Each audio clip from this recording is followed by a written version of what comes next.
Hello everyone, welcome back to my channel. पिछली video में article a और an के बारे में मैंने विस्तार से समझाया था। इस वीडियो में हम आर्टिकल द के बारे में समझेंगे कि द को कब द प्रोनाउंस करें और कब दी प्रोनाउंस करें। आर्टिकल ए और एन वाली वीडियो का लिंक मैं इस वीडियो के डिस्क्रिप्शन बॉक्स में डाल दूंगी, क्योंकि आर्टिकल द को समझने के लिए आर्टिकल ए और एन के बारे में भी समझना जरूरी है। तो आइए अब समझते हैं आर्टिकल द के बारे में विस्तार से। आर्टिकल द या दी, कब द प्रोनाउंस करें कब दी प्रोनाउंस करें।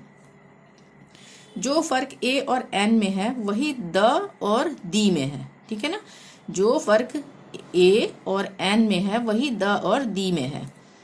ए तब लगता है जब ए के बाद जो शब्द है उसकी ध्वनि व्यंजन ध्वनि हो। व्यंजन ध्वनि यानी क ख ग जो होता है ना हिंदी का, वो वाली कॉन्सोनेंट साउंड। जैसे एग्जाम्पल देखते हैं, अ बुक। अब बुक के साथ अ क्यों लगा है? क्योंकि यहाँ पे व्यंजन ध्वनि है, बुक ब, ठीक है, ये व्यंजन ध्वनि है। अ मैंगो, मैंगो में म है, ये भी क ख ग के अंदर ही आता है, तो ये भी कॉन्सोनेंट साउंड हो गया, व्यंजन ध्वनि। तो इसके साथ भी ए का यूज होगा। एन का प्रयोग तब होता है जब एन के बाद आने वाले शब्द की ध्वनि स्वर ध्वनि हो। स्वर ध्वनि यानी अ आ ई, वोवेल साउंड। एग्जाम्पल देखते हैं, एन एप्पल। अब एप्पल में ए की ध्वनि आ रही है, स्वर ध्वनि आ रही है, ठीक है, तो इसके साथ एन का यूज होगा। एन इंटेलिजेंट गर्ल, हम हमेशा उसके साथ वाले वर्ड को देखेंगे कि उसमें से कौन सी ध्वनि आ रही है। नाउन है ये गर्ल, ठीक है, पर इसको बताया गया इंटेलिजेंट गर्ल, ठीक है, तो हम इसका साउंड देखेंगे। तो इंटेलिजेंट में ई का साउंड आ रहा है, यानी कि स्वर ध्वनि आ रही है, वोवेल साउंड, ठीक है, तो एन इंटेलिजेंट गर्ल, यहाँ पे एन का यूज होगा, ठीक है। ये मैंने पिछली वीडियो बना रखी है एक ए और एन वाली, इसका लिंक मैं डिस्क्रिप्शन बॉक्स में डाल दूंगी। इसमें हमने अच्छी तरह से विस्तार से सारा समझा रखा है ए और एन के बारे में, ठीक है। आगे चलते हैं। उसी प्रकार जो रूल ए के साथ लागू होता है वही द के साथ, यानी द व्यंजन ध्वनि के साथ यूज होगा, ठीक है। द भी ए की तरह ही व्यंजन ध्वनि के साथ जो होता है व्यंजन ध्वनि के साथ यूज होगा। जैसे ए के साथ हम व्यंजन ध्वनि, ए के बाद जो व्यंजन ध्वनि आ रही थी वो वाले शब्दों का हम इस्तेमाल कर रहे थे ना, उसी प्रकार यहाँ पे द को द प्रोनाउंस करेंगे जब उसका अगला वर्ड जो होगा वो व्यंजन ध्वनि का होगा, ठीक है। जैसे एग्जाम्पल देखते हैं, द बिग एप्पल। अब यहाँ पे हमने इसके साथ वाले वर्ड को देखना है ना, तो बिग में व्यंजन ध्वनि आ रही है, क ख ग के अंतर्गत ही आता है ना ये ब, ठीक है, बिग। तो द का प्रयोग ए की तरह ही व्यंजन ध्वनि वाले वर्ड के साथ होगा, the big Apple, the big Apple. और जो रूल एन के साथ लागू होता है वही दी के साथ होता है, वो द होता था, ठीक है ना, यहाँ पे दी। जैसे एन के साथ हम स्वर ध्वनि वाले शब्दों का इस्तेमाल कर रहे थे ना, उसी तरह दी के साथ भी स्वर ध्वनि वाले शब्दों का इस्तेमाल होगा। जैसे ये हम पढ़ लेते हैं एक बार, जो रूल एन के साथ लागू होता है वही दी के साथ होता है। जैसे एन स्वर ध्वनि यानी वोवेल साउंड के साथ यूज होता है, दी भी स्वर ध्वनि वाले शब्द से पहले लगेगा, ठीक है। जैसे दी एप्पल, यहाँ पे द एप्पल नहीं आएगा, यहाँ पे क्या आ रहा है? वोवेल साउंड आ रहा है, ठीक है, स्वर ध्वनि अ आ ई में, ठीक है, ये ए है ना, तो यहाँ पे स्वर ध्वनि आ रही है, तो यहाँ पे हम दी एप्पल कहेंगे, ठीक है, द एप्पल नहीं कहेंगे, दी एप्पल। दी एंड, इसके साथ क्या आ रहा है? एंड। एंड में ए की ध्वनि आ रही है यानी स्वर ध्वनि आ रही है, तो दी के साथ एंड लगेगा, द एंड नहीं लगेगा, दी एंड। आगे चलते हैं। ये थे बेसिक रूल, ठीक है ना। अब हम समझेंगे कि द को कैसे यूज किया जाता है, ठीक है ना, किसके स्थान पर द को यूज किया जाता है, द या दी को। यहाँ पे एग्जाम्पल से समझ लेते हैं। आई सॉ अ गर्ल, मैंने एक लड़की को देखा, ठीक है, आई सॉ अ गर्ल, मैंने एक लड़की को देखा। अब जिस लड़की को मैंने देखा उसको मैं नहीं जानती हूँ, ठीक है ना, आम लड़की है वो, कोई आम लड़की है जा रही है, ठीक है ना, उसको मैंने देखा तो कहा आई सॉ अ गर्ल, मैंने एक लड़की को देखा। तो ये है आम, ठीक है ना, ए से आप समझ लीजिए कि आम, ठीक है ना, आम लड़की, आम लड़का, आम वस्तु, कुछ भी। जिसके बारे में मुझे नहीं पता है। ठीक है, अब द गर्ल वॉज लाफिंग, लड़की हंस रही थी। अब मुझे पता है कि मैंने पहले जो लड़की देखी थी जिसके बारे में मुझे नहीं पता था, अब मैं उसके बारे में ही बोल रही हूँ कि लड़की हंस रही थी, द गर्ल वॉज लाफिंग, तो इसका मतलब मुझे पता है कि वो लड़की हंस रही थी। ठीक है ना, अब जो है उसी लड़की के बारे में हम यहाँ पे बात कर रहे हैं, तो ये खास हो जाता है। ठीक है ना, तो खास हो जाता है, तो क्या लगा हमारे यहाँ पे इसके साथ, गर्ल के साथ, द गर्ल।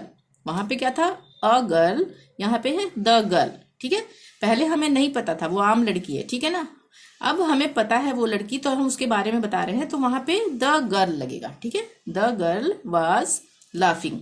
ठीक है, गर्ल आ गया ना यहाँ पे, ग व्यंजन साउंड। ठीक है ना, यहाँ पे द बोलेंगे, दी नहीं बोलेंगे। ठीक है, यहाँ पे व्यंजन साउंड आ रहा है, तो यहाँ पे हम द बोलेंगे।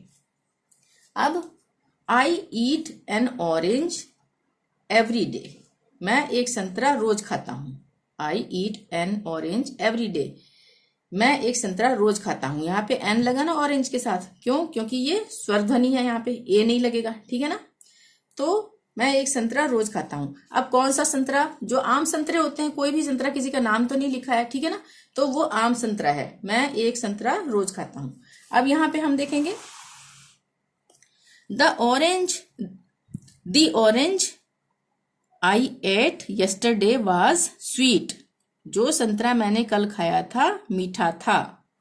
दी ऑरेंज, यहाँ पे दी लगेगा ना, क्योंकि स्वर ध्वनि आ रही है, जैसे एन के साथ ऑरेंज है। ठीक है ना, यहाँ पे भी स्वर ध्वनि आ रही है, तो यहाँ पे भी स्वर ध्वनि है, तो इससे पहले द को हम दी प्रोनाउंस करेंगे। The orange I ate yesterday was sweet, जो संतरा मैंने कल खाया था मीठा था। अब ये खास हो गया, इसलिए यहाँ पे द या दी लग रहा है, जो भी है। ठीक है ना, यहाँ पे दी लगा है ना, यहाँ पे प्रोनाउंस दी करेंगे द को। तो जो संतरा मैंने कल खाया था वह मीठा था। अब हम उस संतरे की बात कर रहे हैं कि जिसको मैंने खाया था, मुझे पता है वो मीठा था। ठीक है, मैं जानती हूँ उस संतरे को, क्योंकि मैंने खाया था।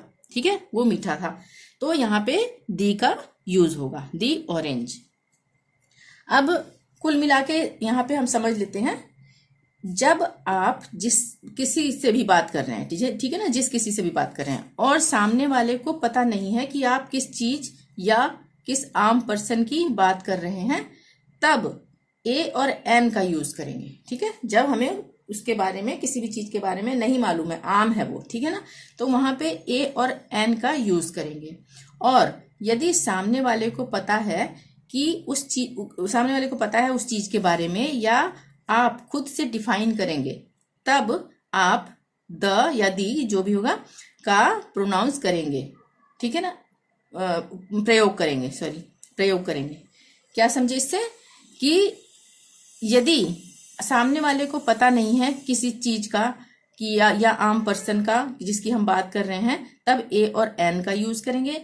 और यदि सामने वाले को पता है उस चीज के बारे में, या आप खुद से उसको बता रहे हैं, डिफाइन कर रहे हैं कि हाँ ये वो है, ठीक है, तब द या दी का यूज करेंगे।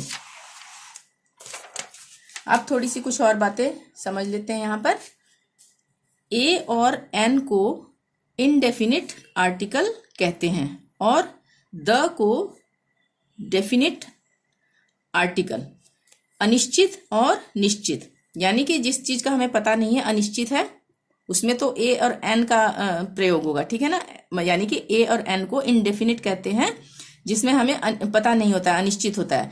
और द को डेफिनिट आर्टिकल कहते हैं, जो निश्चित होता है, जैसे पीछे हमने पढ़ा ना, जो हमें मालूम है। ठीक है ना, तो definite article the. A an countable noun के पहले यूज होता है और सिंगुलर के साथ यूज होता है। ए और एन जिसको हम गिन सकते हैं, जैसे कोई भी नाउन में ले लो, पर्सन ले लो, कोई एक आदमी, दो आदमी, तीन आदमी, चार आदमी, ठीक है, हम काउंट कर सकते हैं, तो उसके पहले यूज होता है। और सिंगुलर के साथ यूज होता है, यानी एक वचन के साथ। ठीक है ना, एक वचन, ए और एन का मतलब ही एक होता है ना, तो एक वचन के साथ यूज किया जाता है। द काउंटेबल और अनकाउंटेबल दोनों के साथ यूज होता है। ठीक है ना, जिसको हम गिन सकते हैं और नहीं भी गिन सकते हैं। ठीक है ना, बहुत सारे होंगे, जैसे बहुत सारे बोलना हो, तब उसके लिए भी द का यूज होता है। और यह सिंगुलर और प्लूरल दोनों के साथ यूज होता है, यानी कि एक वचन और बहुवचन, यानी एक और अनेक दोनों के लिए यूज होता है। ठीक है, तो आज इतना ही। वीडियो पसंद आई हो तो प्लीज़ लाइक जरूर करें, चैनल को सब्सक्राइब करना ना भूलें और शेयर जरूर करें। Thank you. मिलते हैं नेक्स्ट वीडियो में। Till then bye bye.